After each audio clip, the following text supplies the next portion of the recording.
Mark Scar on KIOW. It's time for Hancock County Health System House Calls. On the line today, we have Julie Larson. Julie, good morning. Good morning. Today, we want to talk about something that's already sprung up across the listening area, and of course, we're talking about the flu. So let's talk in general terms, first of all, Julie, about influenza. Influenza is a respiratory illness, and it's caused by the influenza A or B viruses, and it mainly occurs during the fall and winter seasons. And some signs and symptoms to look for are fever, headache, muscle or body aches, cough, and weakness.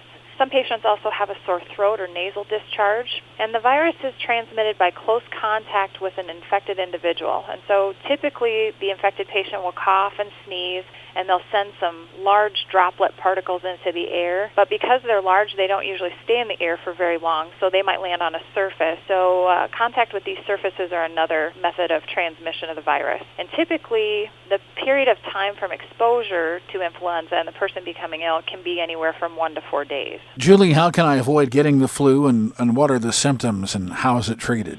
Prevention is key, and there's certainly some things that you can do to help yourself and your loved ones from getting the flu. As a medical provider, I recommend immunization against influenza. The preliminary reports from the Iowa Department of Public Health indicate very good coverage with this year's flu vaccine, so that's very important. And it's best to receive your flu vaccine as soon as possible if you haven't already done so. So obviously vaccination is the best defense against influenza. Yes. There's some other tips to avoid the flu, however. You should wash your hands with soap and water. Hand washing should last 15 to 20 seconds and be vigorous with scrubbing both sides of the hands and between your fingers and the fingertips and the nails. And if you're not near soap or water or a water source, hand sanitizers can be used when they're not available. And cleaning the environment, so includes cleaning things like stair handrails, doorknobs, desks, your phone, and other commonly touched surfaces.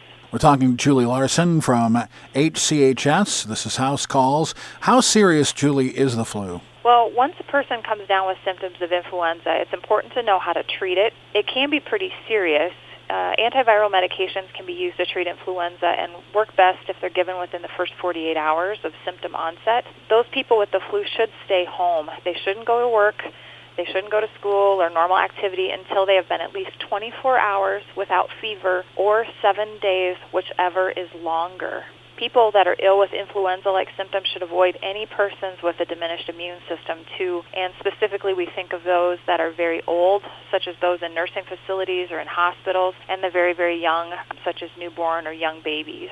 The flu is unpredictable. It can vary very widely from one season to the next, depending on specifically which virus is spreading, how many people get vaccinated, how well the flu vaccine is matched to the flu virus that's causing the illness. Every year, a lot of people get bacterial pneumonias. They'll get ear infections or sinus infections, dehydration. They can have worsening of their chronic medical condition like congestive heart failure, asthma, diabetes, those types of things. And so those would be the people that would be at the highest risk, I would say. Julie, is it too late to get a flu vaccine? It's never too late to get your flu vaccine. Only one flu vaccine is recommended per year. While it is recommended that people receive the vaccine earlier in the season, it's typically given late summer and early fall. Getting it now can still protect you against flu season, as this can last into at least May. You need to talk with your doctor about getting the flu vaccine if you have an allergy to eggs or any ingredients in the vaccine, if you've ever had Guillain-Barré syndrome, or if you're not feeling well, talk to your doctor about your symptoms. There's a lot of great tips, Julie. Thank you for sharing them. If people have questions about anything we discussed, who should they contact and how can they go about doing that?